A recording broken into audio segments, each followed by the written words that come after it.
नमस्कार दोस्तों, मैं ज्योतिषाचार्य प्रियंका और आपका अपने यूट्यूब चैनल पर स्वागत करती हूँ। आज हम बात करेंगे मेष लगन में चंद्रमा का 12 भावों में फल। दोस्तों, अगर आपने मेरा यूट्यूब चैनल को सब्सक्राइब नहीं किया है तो मेरे यूट्यूब चैनल को सब्सक्राइब करें। मुझसे संपर्क करने के लिए फेसबुक आईडी और इंस्टाग्राम आईडी से भी संपर्क कर सकते हैं। मुझे प्रियंका बोरा नाम से है। तो अब हम बात करें मेष लगन के बारे में। मेष लगन का स्वामी जो मंगल है, चंद्रमा का मित्र है। तो चंद्रमा अपने मित्र के घर में लगन में अधिकतर अच्छे फल प्रदान करेगा। मेष लगन में चंद्रमा चतुर्थ भाव का स्वामी होता है। माता का भाव कहा जाता है, भूमि वाहन का भाव होता है। तो अगर वो पहले भाव में बैठता है, तो पहले भाव मतलब पहले घर में बैठता है, जो सामने नंबर दिया गया है मेष लगन में 1 नंबर, तो मेष लगन कहलाता है। तो उसमें चंद्रमा बैठ जाए फर्स्ट भाव में, तो ऐसा व्यक्ति चंचल स्वभाव का होता है, सौम्य होता है, मिलनसार होता है, मजाकिया स्वभाव का होता है। अपनी वाणी से अपने आप उससे हर कोई अट्रैक्ट होता है, सुंदर होता है। नकदी पैसे की कोई कभी कमी नहीं होती, कैश उसके पास हमेशा रहता है लगा। सुख साधन में वृद्धि होती है, उसको आराम से सुख साधन मिल जाते हैं। घर बार प्रॉपर्टी सब में उसका सब अच्छा रहता है। और इसकी 7वीं दृष्टि पर चंद्रमा की एक ही दृष्टि है जो सातवें घर में पड़ेगी, मतलब 7वीं दृष्टि है। तो 7वें घर में पड़ेगी तो वो पार्टनर का घर है। तो पार्टनर भी ऐसे व्यक्ति का सुशील सुंदर होता है, चंचल स्वभाव का ही होगा, तो जो मिलनसार होगा। दूसरे भाव में चंद्रमा वृषभ राशि में उच्च का हो जाता है। तो उच्च में वह राजा के समान फल देता है। धन लाभ होता है। कुटुंब का सुख, मतलब परिवार का सुख, गरीब परिवार में सुख समृद्धि बनी रहती है। धन की उसको कभी कमी नहीं आती। पैतृक संपत्ति मिलती है ऐसे जातक को। और माता से भी धन लाभ होता है। चतुर्थ भाव का स्वामी अगर दूसरे में बैठता है तो अपने माँ से भी सुख मिलता है, माता का सुख प्राप्त होता है ऐसे जातक को। माता से धन लाभ होता है। तो गुप्त विद्या 7वें भाव, 8वें भाव में तो आयु जातक की अच्छी होती है, ज़्यादा दिक्कत नहीं आती। अगर नेगेटिव प्रभाव आता है कुंडली में, कभी राहु शनि का आ गया तो फिर दिक्कत बनती है, थोड़ी स्वास्थ्य में कमजोरी आती है। या वाणी ऐसी जातक की अट्रैक्टिव होती है, अपनी वाणी से दूसरों को अपनी तरफ कर लेता है, आकर्षित करता है। तीसरे भाव में अगर चंद्रमा हो तो तीसरे भाव में मिथुन राशि में चंद्रमा जातक को परिश्रम देता है, ज़्यादा अधिक परिश्रम होता है, लेकिन ज़्यादा मेहनत करता है। फल अगर इसको थोड़ा कम मिलता है, देर बाद मिलता है। ऐसा जातक मीठा बोलने वाला होता है। भाई बहनों का सुख तो मिलता है, मतलब भाई बहन होते हैं ऐसे जातक के, लेकिन उनके बीच में आपसी विचार मतभेद रहते हैं। तो ऐसी छोटी बड़ी यात्राएं तो करता रहता है। साथ में माता के साथ थोड़ा अलगाव या दूरी बनी रहती है, माता से विचार नहीं मिलते, या फिर माता से दूर स्थान में ये रहता है, क्योंकि चतुर्थ भाव से 12वें में चला जाता है। तो यहाँ दिक्कत आती है, थोड़ा माँ से अलगाव की स्थिति बन जाती है, या माता से झगड़ा या ऐसे कोई ना कोई मन मुटाव लगा रहता है। इसी तरह चौथे भाव में कर्क राशि में माता पिता का उसको सुख मिलता है, क्योंकि अपनी ही राशि में बैठेगा तो उसको सुख साधन में वृद्धि हो जाएगी। भौतिक सुख साधन मिलेंगे, घर परिवार का, समाज में उसका मान सम्मान होगा। माँ का बहुत प्यार, माँ से उसका बहुत प्यार होगा, माता का प्यारा होगा, जिसको कहते हैं घर वाहन सुख संपत्ति की प्राप्त हो जाती है। ऐसे कुछ उच्च शिक्षा भी होती है। ऐसे जाता है कि चंद्र की चीज़ों का व्यापार ना करे तो ज़्यादा अच्छा है।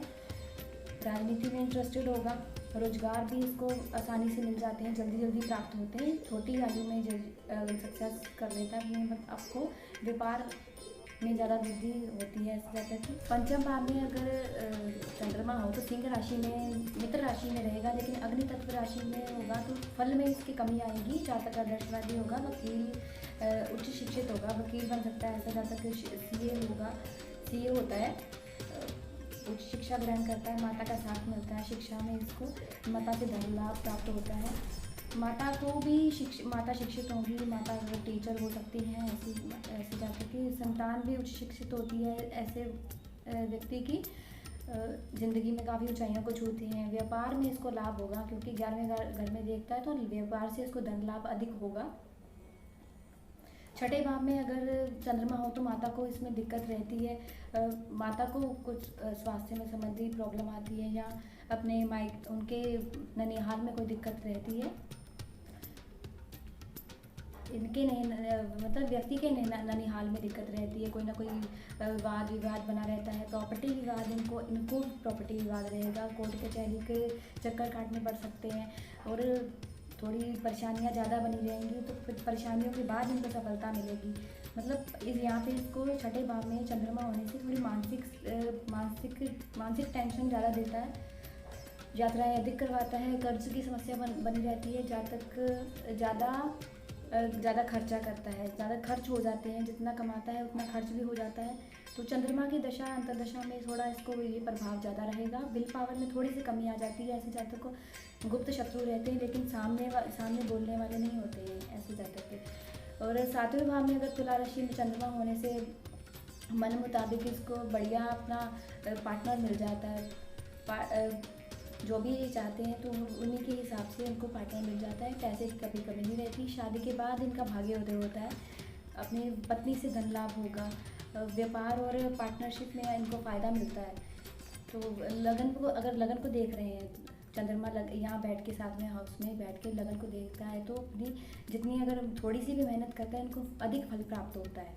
बाद में चंद्रमा वृश्चिक राशि में चला जाता है, नीच का हो जाता है, तो नीच में ऐसे व्यक्ति का स्वास्थ्य प्रभावित होता है, उसके ऊपर बुरा प्रभाव पड़ता है, माता के स्वास्थ्य पर बुरा प्रभाव पड़ता है, माता को पेट की समस्या बनी रहती है, मुसीबतों से घिरा, ऐसा व्यक्ति ना मुसीबतों से घिरा रहता है। एक मुसीबत जाती है उसके ऊपर दूसरी आ जाती है, लेकिन फिर भी उसमें स्ट्रगल, इसके लाइफ में बहुत स्ट्रगल हो जाता है, मृत्यु तलक कष्ट बनता है। चंद्रमा की अंतर्दशा में ज़्यादा प्रभाव दिखने को मिलता है, लेकिन धन तो होता है, क्योंकि धन सेकंड हाउस में दृष्टि जा रही है, तो वहाँ पे धन तो देगा, लेकिन अधिक खर्च करवाएगा। शिक्षा भी होगी, तो शिक्षा में उसका मन, मानसिक स्थिति खराब रहेगी, डिप्रेशन में चला जाएगा, तो उसकी शिक्षा भी पूर्ण तरीके से सही नहीं हो पाती है। लेकिन शिक्षा प्राप्त कर लेता है, लेकिन थोड़ा बहुत उसमें तनाव बना रहता है। अब मंगल का प्रभाव मिल जाए या मंगल की दृष्टि, मंगल एक तो लगन का स्वामी है, फिर मंगल की राशि में नीच का होता है, तो अगर मंगल का स्पोर्ट मिल जाए इस चंद्रमा को, युति या दृष्टि हो, तो फिर इसमें थोड़े प्रभाव में कमी आती है, अच्छे फल प्रदान करता है। नवम भाव में होता है तो चंद्रमा, तो भाग्य में वृद्धि होती है, पिता का सुख मिलता है, समाज में मान सम्मान, गुरुओं का मान सम्मान करने वाला, धर्म कर्म करने वाला, ऐसे व्यक्ति की माँ भी धार्मिक, माता जी भी उनकी धार्मिक विचारों वाली होती है, स्वास्थ्य उनका अच्छा रहता है, उनका मान सम्मान होगा समाज में, वो छोटे भाइयों का सुख। ऐसे नवम भाव में अगर चंद्रमा होगा तो ऐसे जातक के, ऐसे व्यक्ति की माता जी ज्योतिषाचार्य भी हो सकती है, क्योंकि अगर धर्म कर्म करेंगे तो धर्म कर्म के में ज़्यादा उनको रुचि होगी। विदेश यात्राएं होंगी चंद्रमा की दशा में, विदेश यात्राओं को योग भी बनते हैं, छोटे भाइयों का सुख मिलता है।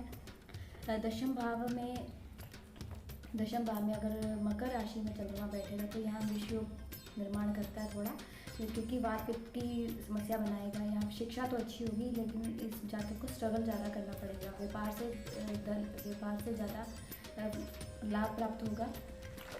सुख वाहन, मकान सुख वाहन अपने आप से अर्जित करेगा, खुद स्ट्रगल करेगा, खुद ही कमाएगा, लेकिन किसी के आगे हाथ नहीं फैलाता ऐसा इंसान। समाज में मान सम्मान होता है, खुद अपने बलबूते पे सुख समृद्धि अर्जित करता है।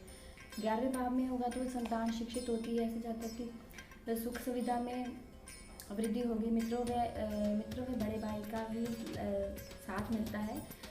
माता के स्वास्थ्य में थोड़ी कमी आती है। 12वें भाव में मीन राशि में चंद्रमा हो तो ऐसा जातक इमोशनल होता है ज़्यादा, वो जल्दी उसको रोना आ जाता है, अकेला रोता है ऐसा जातक, उसके मन में उतार चढ़ाव आते रहते हैं, मन उसका अस्थिर रहता है, परेशानियाँ रहती है, दिमागी परेशानी रहती है, वो हमेशा सोच विचार में डूबा रहता है, लेकिन अपने कभी किसी डिसीजन पे नहीं पहुंच पाता है।